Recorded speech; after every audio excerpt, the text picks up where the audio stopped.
Are you ready for another IELTS listening practice exercise? IELTS listening is hard. Many students can't hear the small pronunciations and things that are dropped in the English language. I want today to use this time to give you a practice exercise with IELTS listening. In this short passage, you will specifically deal with learning how to listen for plurals. Hi, I'm Jerry with Global Connection ESL. Thanks so much for watching. Today, before we get started, I'd like to ask you to subscribe to this channel. Also, would you click the notification bell down below? If you do that, each time you will get a notification when I make a new video. And I hope that they will help you improve your listening skills and other skills for IELTS. Great, so if we can go ahead and jump in, we're going to take a look at a few questions here first. Let's begin by looking at the instructions. It says complete the sentence below. Write no more than 3 words and/or a number for each answer. If you're familiar with the instructions on the IELTS test, you know that you need to pay attention to them. For this practice, it says no more than 3 words and/or a number. That means you can do 3 words, you can do 2 words, you can do 1 word. You can do 3 words and a number, 2 words and a number, 1 word and a number, or just a number. But please be careful to follow the instructions, because if you do not follow the instructions correctly, you will not get the correct answer. There are 4 sentences to complete. Please listen to the recording and then answer them accordingly. If you need to pause for a moment just to look at the 4 sentences, that's fine. But when you're ready, start play again and then listen. Okay, please listen. 30 world-class universities are joining together to promote international education to students from many countries. However, the new virus is now being reported in places almost everywhere. The news about the possible pandemic has everyone worried. People are buying masks and other health supplies to protect themselves from becoming sick. International travelers are afraid to visit new places, and international students are waiting for more information before starting their education.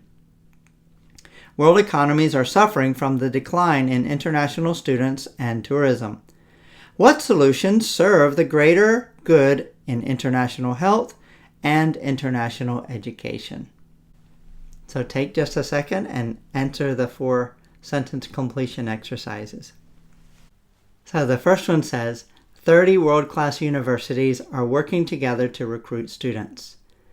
1 number and 3 words. Did you get that one? Now if you put 13 world-class universities, then it is not correct. Please be careful to listen for the pronunciation of the numbers. Also, if you spelled universities with IES, then it's correct. But if you spelled it differently, then it is not correct. If you wrote 30 world-class universities with YS, then this would be marked wrong. Let's take a look at the second one.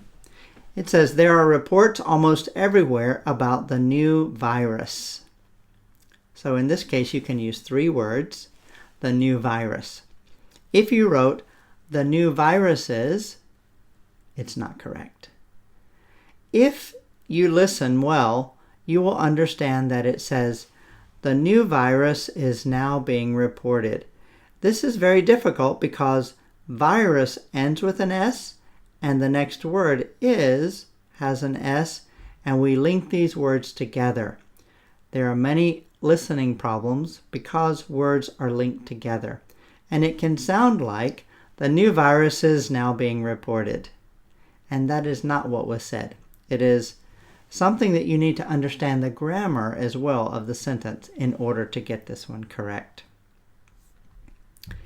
The third practice example says, international students want more information so they can make a decision. If you spelled this word with no S, then you got it correct. Information does not take an S because it is an uncountable noun. Please be careful for uncountable nouns. And the fourth example says, can you suggest solutions which will lead to the greater good of international health and international education? Solutions with an S. This is more than one. It is an countable noun, but if you write a solution, it's not correct. If you write solution with no S, it's not correct. Because the sentence that was spoken in the listening said, what solutions serve the greater good?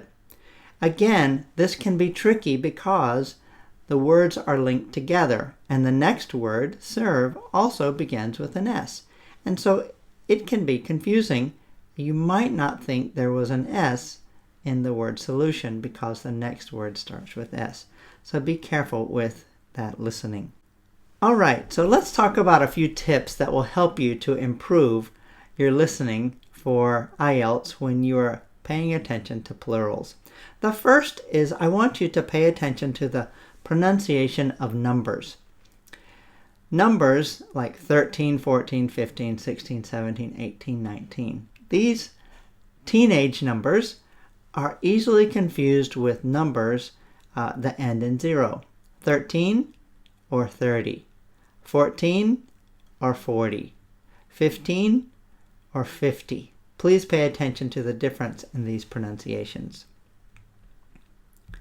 Next, know the correct spelling for singular and plural vocabulary words. If you understand that the word, how it's spelled, if it ends in Y, then you need to drop the Y and add IES. This will help you to spell the words correctly. Knowing how to listen well on the IELTS test is crucial if you understand that knowing vocabulary well as the spelling is very important.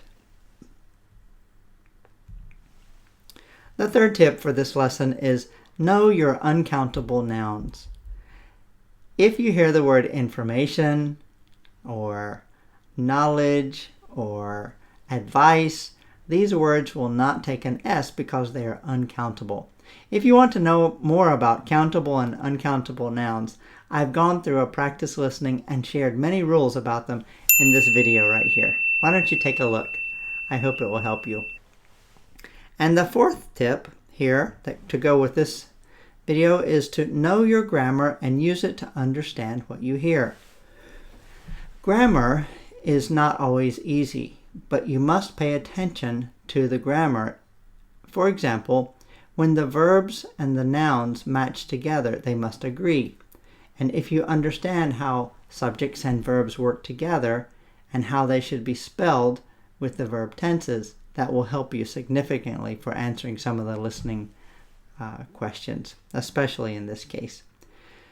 You also need to understand when there is an adjective or a noun or a verb or an adverb used in the sentence. This will help you to choose the right words for your answers. So there you go. Those are a few tips for improving your listening for IELTS when related to plurals. Plurals are very important to understand, and understanding how to spell them and the meaning of them in a listening exercise is very important. But you must practice a lot. If you don't practice, you will not improve. Thanks so much for watching. If you have a question or a comment, please leave that down below in the comment section, and I will be sure to get back to you as soon as I can. If you'd like to see other videos related to IELTS and improving your test prep, please check out other videos on this channel. And would you like this video? Would you also share it with your friends? Whenever others subscribe, I really am happy that I can help them improve in their IELTS test prep. So thanks so much for watching. If you are interested in finding more videos about skills for the IELTS test, you can find some of them here in these playlists. I hope they help. Have a great day, and I look forward to the next time.